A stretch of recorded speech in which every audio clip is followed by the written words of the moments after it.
अस्सलाम वालेकुम नाजरीन, इस एपिसोड के आगाज में हम देखते हैं सुल्तान सलाहुद्दीन अपने साथियों के साथ मंसूबा तरतीब दे रहे होते हैं और फिर कराकोश से पूछते हैं आपके पास एक मंजनीक थी, उसका नाम क्या था? तो कराकोश कहता है मेरे सुल्तान देव मंजनीक। तो सुल्तान पूछते हैं क्या वो उन दीवारों को और दूसरी मंजनीकों को तबाह कर सकती है? तो कराकोश कहता है मेरे सुल्तान देव मंजनीक दीवारों को तबाह कर सकती है, लेकिन फ्रैंक वालों ने अपने किलों को मोटे पत्थर और चूने से मजबूत किया है। अब उन दीवारों को तबाह करने के लिए मंजनीक काफी नहीं है। ये सुनकर बोरो कहता है तो तुम कह रहे हो कि किले को बाहर से तबाह नहीं किया जा सकता? हाँ। तो कराकोश कहता है ये मुश्किल है, नामुमकिन नहीं। ये सुनकर सुल्तान कहते हैं हम मुश्किलात से भागते नहीं हैं, लेकिन हमारे पास वक्त कम है। हम किले की दीवारों को किसी और तरीके से तबाह करेंगे, सुरंगें खोद कर। दूसरी जानब जंगल में आगे बढ़ते हुए बालन मार्कोस से कहता है जब सलाहुद्दीन ने चातिलों को मेरे हवाले किया तो उसने वो काम किया जो वो कभी नहीं कर सकता था, और अब मुझे उसके खिलाफ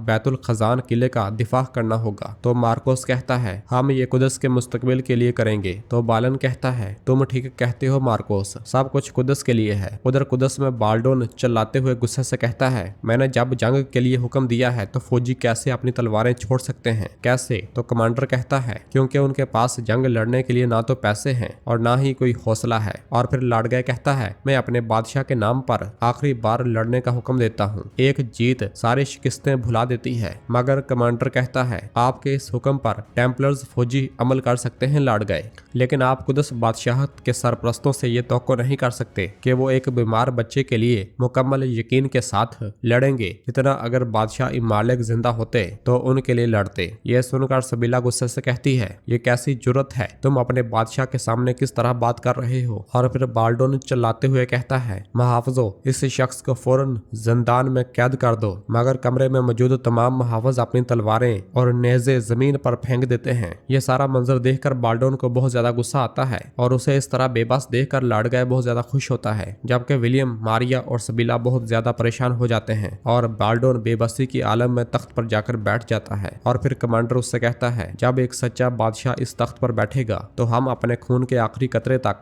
लड़ेंगे, लेकिन उस वक्त तक कुदस की फौज एक भी जंग नहीं लड़ेगी। ये कहते साथ ही कमांडर वहां से चला जाता है। और फिर लाडगय अपने कमांडर से कहता है तमाम गिरजाघरों में फौज के लिए चंदा खाने खोल दिए जाएं। और फिर विलियम परेशान होते हुए कहता है बादशाहत मेरी आंखों के सामने टूट रही है और मैं कुछ नहीं कर पा रहा। तो चादलियोन कहता है बीमार बच्चा अपने बाबा के लादे बोझ के नीचे दब कर मर जाएगा। और फिर बाल्डोन को मुरझाया हुआ देखकर मारिया शहजादी से कहती है शहजादी सबीला बादशाह सलामत बीमार लग रहे हैं, इन्हें इनके कमरे में ले चलते हैं। और वो सब एकदम से बाल्डोन के पास जाते हैं और फिर लाडगय के इशारे पर सबीला उसके साथ एक तरफ हो जाती है, जबकि बाल्डोन खुद ही चल पड़ता है। और फिर लाडगय सबीला से कहता है बाल्डोन को तख्त से दस्तबरदार होने पर राजी करो, वरना आपके पास ना कुदस रहेगा और ना ही आपका भाई। यह सुनकर सबीला कहती है तुम इस तरह बोल रहे हो जैसे बाल्डोन को वहां पर कैद करने वाले और उसकी मौजूदा हालत के जिम्मेदार तुम नहीं हो। तो लाडगय कहता है हमें माजी को पीछे छोड़ना होगा। मैं जानता हूँ कि आप बाल्डोन को सब कुछ बताने और मुझे धोखा देने के बारे में सोच रही हैं। आप ऐसा करने के लिए आजाद हैं, लेकिन आपको उसके नतायज के बारे में भी सोचना होगा।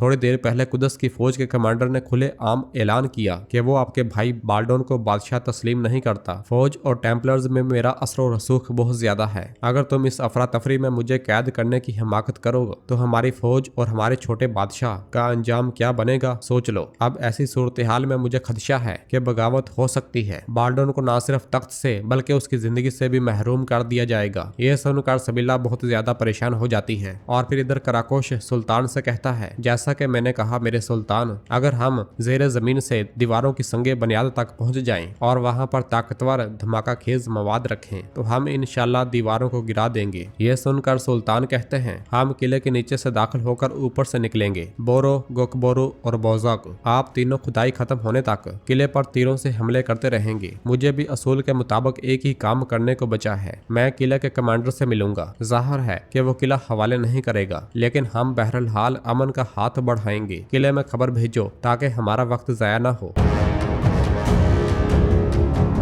नाजरीन, फिर इसके बाद हम बैतुल खजान किले में देखते हैं बालन किले के कमांडर और मार्कोस के साथ दफा का मंसूबा तरतीब दे रहा होता है और कहता है हम फौज को किले के अंदर 3 हिस्सों में तकसीम करेंगे। और फिर इस दौरान वहां पर एक सिपाही आता है और आकर कहता है जनाब, सलाहुद्दीन ने अपने सिपाहियों के साथ किले के करीब पड़ाव डाला है। ये बताकर सिपाही चला जाता है और बालन कहता है हमारा सबसे पहला मकसद मुहासरे को ज्यादा से ज्यादा तूल देना है। हमारे किले के दीवारों की मजबूती हमें वो वक्त देगी जिसकी हमें जरूरत है, और इसके अलावा फौज में बेहतरीन तीर अंदाजों का इंतखाब करो और उन्हें उन मकामात पर खड़ा करो जिनके बारे में मैंने बताया था। सलाहुद्दीन के सिपाही कभी भी दरवाजों के पास नहीं आने चाहिए। उधर कुदस में लाड़गाय कहता है जबकि सलाहुद्दीन कदम ब कदम कुदस के करीब हो रहा है तो फौज के अंदर किसी भी किस्म की बगावत कुदस को हमेशा के लिए खो देने के मुतरादिफ हो सकती है। यह सुनकर मारिया उससे कहती है मुस्तकबिल के बादशाह के तौर पर आपके पास जरूर कोई मंसूबा होगा। यह सुनकर लाड़गाय कहता है आप ठीक कह रही हैं मारिया, फौरन दफाई दस्ते को तैयार करो। चातलियन तुम पैतरों को दफाई मदद दोगे? तो चातलियन कहता है यकीनन, लेकिन यकीन रखें कि यह बहुत मुश्किल होगा। ये कहते साथ ही चातलियन जाने लगता है तो लाड़गाय कहता है एक और बात, कहीं बेवकूफ बनकर मेला से बदला लेने की कोशिश न कर देना, हम सबको मुत्तहिद होना होगा। ये सुनते साथ ही चातलियन चला जाता है और फिर लाड़गाय कहता है मारिया, जहाँ तक आपका ताल्लुक है आपके पास कफारा अदा करने का बेहतरीन मौका है। बाज़ंतीने की हिमायत कुदस में आपकी हिफाजत को यकीनी बनाएगी। तो मारिया उससे कहती है यकीन रखें कि मैं कुदस के लिए अपनी ताकत से ज्यादा कुछ करूंगी। ये कहते साथ ही मारिया भी वहां से चली जाती है और फिर लाड़गाय सिबिला के पास आकर कहता है फिक्र ना करें शहजादी, जब तक मैं यहाँ हूँ मैं कुदस को टुकड़े टुकड़े नहीं होने दूंगा। उधर मास्क वाला शख्स बाल्डोन के पास खड़ा होता है। किताबों में कुछ तलाश करते हुए बाल्डोन कहता है हम क्या तलाश कर रहे हैं? तो वो शख्स कहता है कुछ ऐसा जो आपके अख्तियार और ताकत को बढ़ा देगा, वरना ये लोग तुम्हें इस तख्त पर ज्यादा देर बैठने नहीं देंगे। ये कहते साथ ही वो एक कागज बाल्डोन के सामने रखते हुए कहता है अब इस कागज पे गौर करो। बाल्डोन उस कागज को देख ही रहा होता है कि सिबिला उसके पास आती है और उससे पूछती है तुम यहाँ क्या कर रहे हो? तो बाल्डोन कहता है हम उस चीज की तलाश कर रहे हैं जो मुझे दोबारा बादशाह बना देगी। नाजरीन, ये मास्क वाला आदमी सिर्फ एक अक्स है जो बाल्डोन को महसूस हो रहा है। तो सिबिला उससे पूछती है किसके साथ? तो बाल्डोन कहता है उस शख्स के साथ जिसने कैद खाने से निकलने में मेरी मदद की, मतलब के जॉर्ज। ये सुनकर सिबिला कहती है बाल्डोन इस नाम का कोई है ही नहीं। जवाबन बाल्डोन खड़े होकर गुस्से से कहता है बिल्कुल है, वो वाहिद शख्स जो मुझे सच्चा बादशाह बनाने की कोशिश करता है। तो सिबिला उससे कहती है बाल्डोन तुम ठीक नहीं हो, फौज बगावत कर रही है, अवाम बदहाली का शिकार है। इस तरह चलने से हम सिर्फ बादशाहत को नहीं बल्कि एक दूसरे को भी खो देंगे। तो बाल्डोन उससे कहता है शहजादी पुरस्कून हो जाओ, मैं तुम्हारे तमाम मसाइल हल कर दूंगा। तो सिबिला गुस्से से कहती है तुम्हारे पास हकाइक को देखने के अलावा कोई चारा नहीं है, क्या तुम नहीं समझ रहे बाल्डोन? हर कोई तुमसे तख्त लेने के चक्कर में है और तुम एक ख्याली दुनिया में रहो। तो बाल्डोन भी गुस्से से कहता है बस बहुत हो गया, निकलो यहाँ से। यह सुनकर साथ ही सिबिला वहाँ से चली जाती है। उधर कमांडर बालन के पास आकर कहता है कौन? तो बालन सुल्तान सलाहुद्दीन की तरफ से खबर है, वो किले का दिफा करने वाले कमांडर के साथ